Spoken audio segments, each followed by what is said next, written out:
Hey, this is Matt Smith, and I'm coming to you to let you know that I'm an HVAC technician out of South Bend, Indiana, and I'm currently working on making a study course for the EPA 608 uh, technician certification course.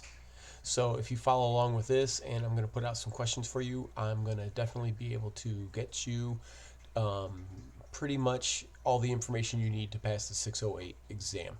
So if that sounds like something that you're interested in, definitely hit me up about that.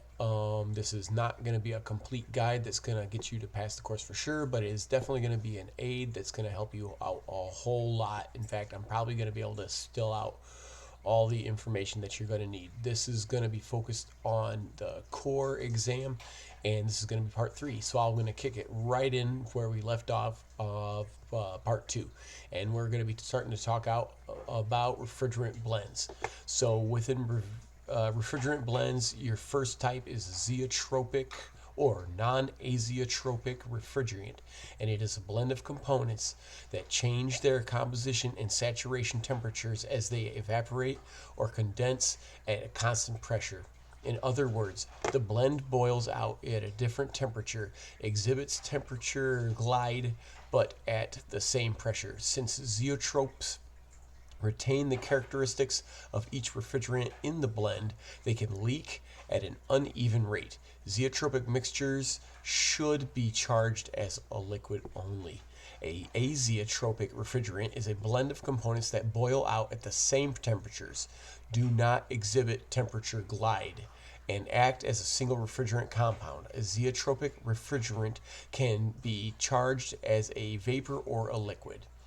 A blended refrigerant or near azeotropic mixture, something that's referred to as a NARM, N-A-R-M, contains refrigerants which is with different boiling points, but act as one substance when they are in either a liquid or a vapor state. Near azeotropic mixtures exhibit temperature glide when they change from vapor to a liquid or vice versa. However, the temperature glide is less than 10 degrees Fahrenheit. Near azeotropic mixtures can exhibit fractionation when the mixture composition changes as a result of the vapor charging, and may affect the leak ratio. Near azeotropic mixtures should be charged as a liquid as well.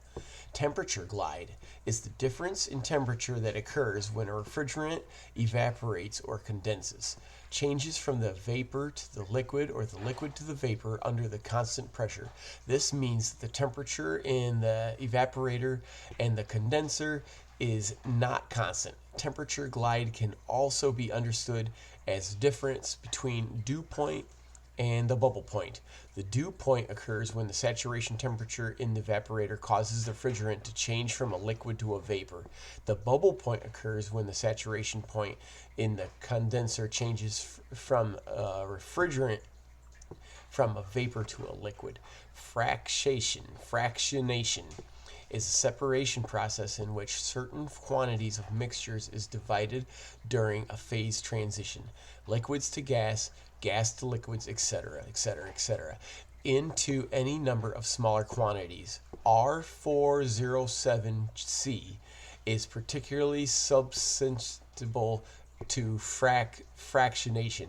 Susceptible, that's the word I was trying to say. Ternary blends are a common three-part mixture that contains HCFCs. Ternary blends are used with a synthetic alkylbenzene lubricant. Alkylbenzene lubricants is a hygroscopic, hygroscopic meaning that it absorbs moisture. The refrigeration process is essentially the transfer of heat from one place to another. For example, in an air conditioning unit, the heat is removed from one inside the building and is deposited outside the building. The vapor compression refrigeration cycle is a repeating cycle consisting of 4 main components: the evaporator, the compressor, the condenser, and the metering device.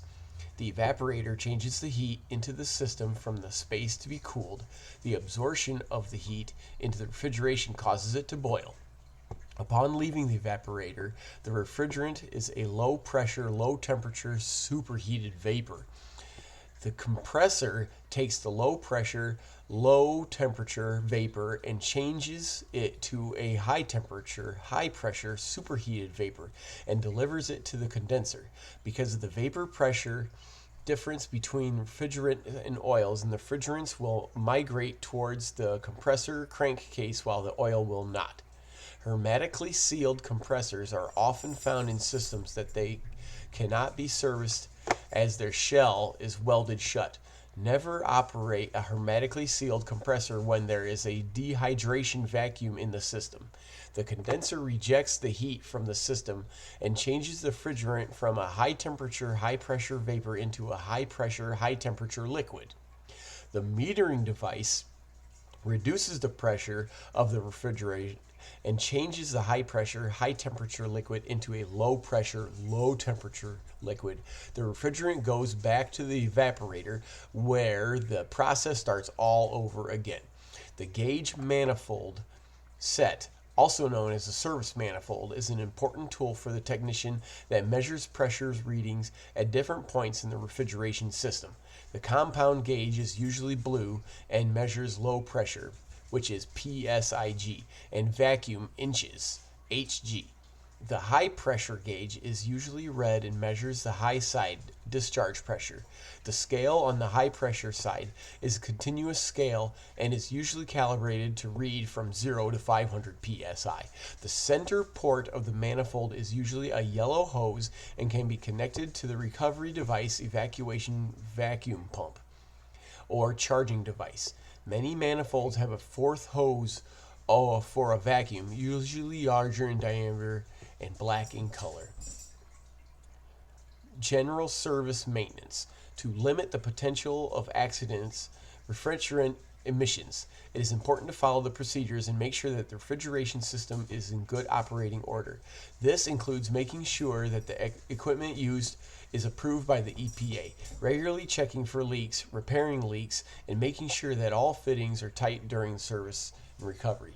Leak detection in a refrigeration system is important to keep the system running well and to prevent refrigeration escaping into the atmosphere. When checking for small leaks using a halide torch, it is the most effective method. You can also evacuate the system and put a vacuum on it. If the system will not hold a vacuum, then you have a leak. If the system has completely lost its charge and you want to test for a leak, charge it with the dry nitrogen for testing. Never use refrigerant gases. Nitrogen is environmentally friendly and safe to handle. If you suspect a major leak or major component failure, an oil sample should be taken. If there are contaminants in the oil, then the system will need to be flushed. In the event of a burnout, the compressor will triple evacuate the system, number 1. Number 2, install a permanent filter dryer. Number 3, conduct a deep vacuum before recharging. Only maintenance that involves the possibility of releasing refrigerants, like working on a part of the mechanical portion of the HVAC unit, requires a technician to be EPA 608 certified. Other maintenances like rewiring, changing filters, cleaning coils, fan motor replacement, and controls does not require the EPA 608 certifications. That is the information there.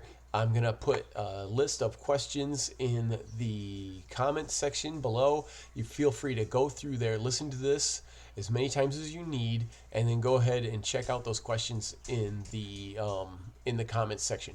Thank you, and make sure I'm going to be putting out number 3 and number 4, and of course this is the number 3 section. So feel free to check this out more, and feel free to give me any comments. Maybe you're interested in having me do something different. Thank you. I hope this helps you out, and stay tuned. Thanks. Bye.